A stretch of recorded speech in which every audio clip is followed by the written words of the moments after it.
Gadis di kereta dan ciuman pertamanya. Alarm ponsel gadis berdering. Tangannya mencoba meraba-raba meja samping tempat tidur. Tapi tak sengaja, justru mendorong ponsel hitamnya jatuh ke bawah. Dengan mata yang masih begitu berat, ia menyebarkan pandangannya ke lantai. Lalu buru-buru mengambil ponsel yang masih berdering dan mematikannya.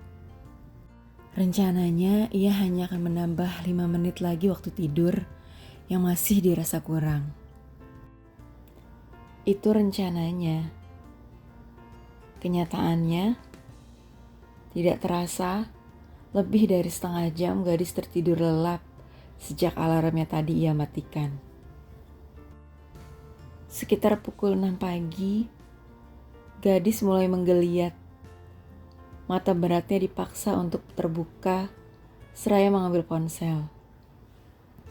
Usai melihat layar ponselnya, perempuan 27 tahun itu lantas membelalakan mata.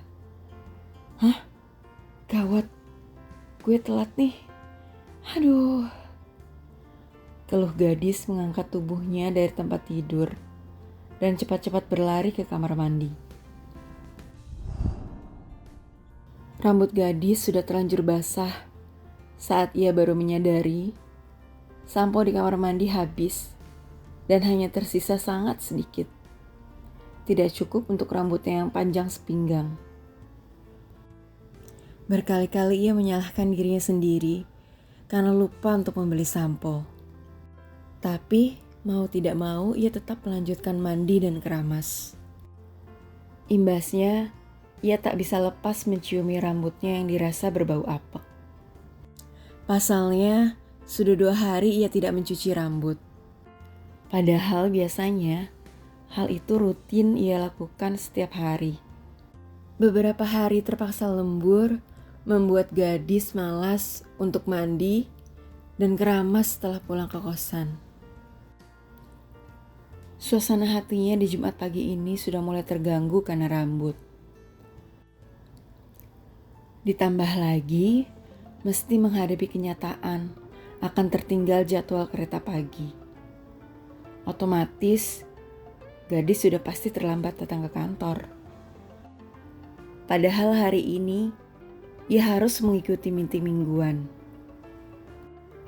Setelah selesai siap-siap, gadis kemudian memesan ojek online untuk pergi ke stasiun kereta. Ia menunggu sambil menyiapkan roti tawar dengan selai coklat yang akan dibawa untuk sarapan nanti.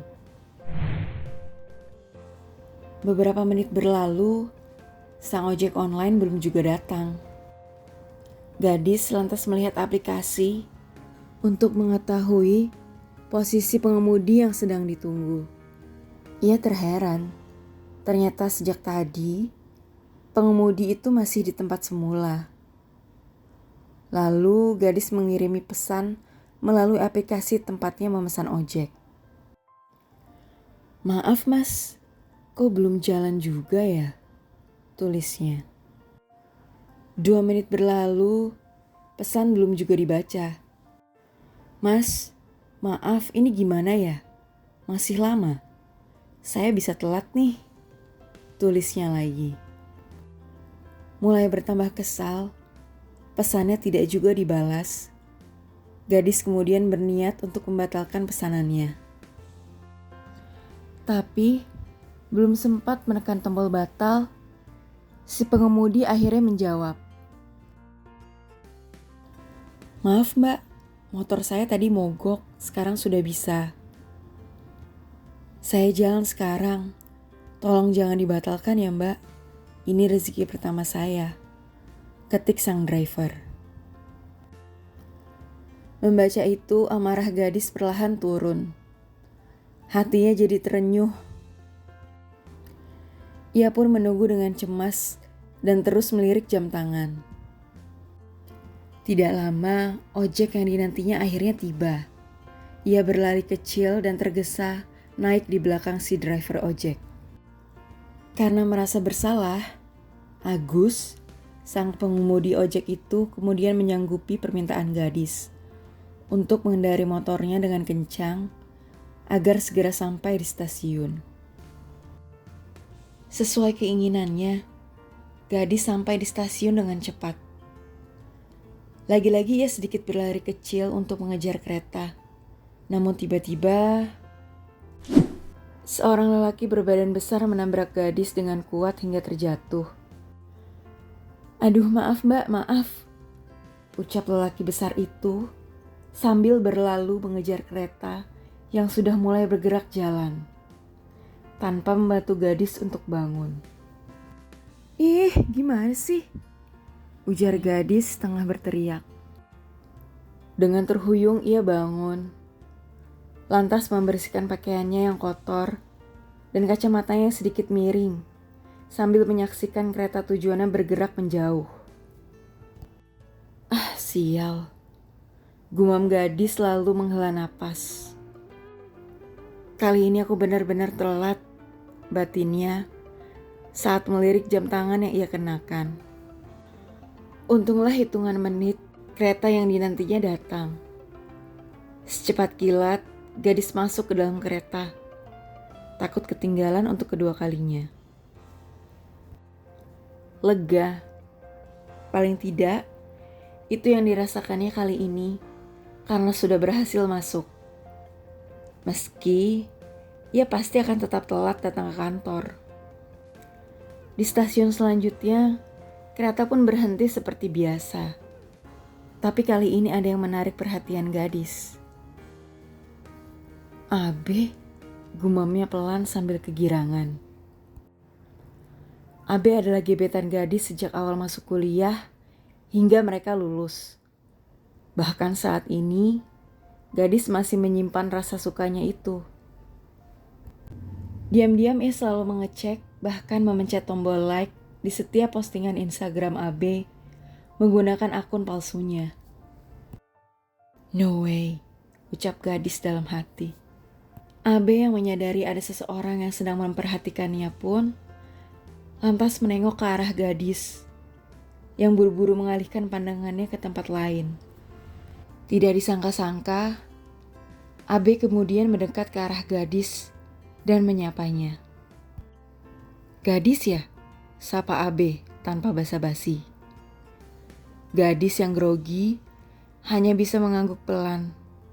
Ia sama sekali tidak menyangka Abe masih mengenalinya. "Apa kabar?" lanjut Abe. "Baik," jawab gadis singkat. "Oh, gue juga baik," ujar Abe mencoba untuk melucu. Kegugupan membuat gadis tak mampu melakukan apapun. Ia tidak tersenyum, juga tidak membalas. Hanya terdiam tanpa ekspresi. Melihat reaksi gadis, Abe mulai langsung melancarkan maksud utamanya. "Ngomong-ngomong, lo punya power bank gak?" tanya Abe sedikit ragu. Lagi-lagi gadis hanya mengangguk. Abe tersenyum dan dengan wajah memelas mencoba untuk meminjamnya karena ponsel yang ia bawa mati total.